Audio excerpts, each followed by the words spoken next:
Me unanimitetin e të gjithë dietarëve, kefareti I prishjes së agjërimit në Ramazan përmes marrëdhënieve intime është lirimi I një robi, ndonse kjo është e pamundur në kohën tonë, pastaj është agjërimi për 2 muaj arresht ose ushqimi I 60 të varfërve.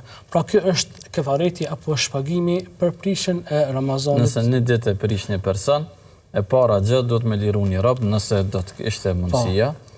Nëse s'është mundësia sigur që jemi në këtë kohë, atëherë duhet me agjeru 60 ditë. 60 ditë, po.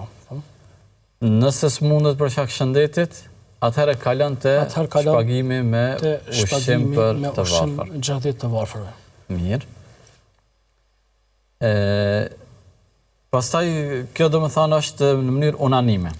Kjo është unanime, me pajtimin e të gjithë dietarëve, kefareti nëse ndodh me kontaktin tim, obligohet kjo kefaret. Por nëse hanë edhe pe njeriu, edhe prish agjërimin me gjëra tjera përveç kontaktit. Nëse e prish agjërimin me gjëra tjera, këtu ka divergjencë në mesin e dietarëve, mirë po ajo e cila nga mendimet më të arsyeshme apo mendimet më të fuqishme është se edhe ai I cili han edhe pin gjatë ditës Ramazanit duhet të shpaguaj. Pra I obligohet kefareti. Kjo është qëndrimi zyrtar I medhebit Hanefi, qëndrim I cili praktikohet edhe në popullin tonë, është e njohur në mesin e popullit tonë.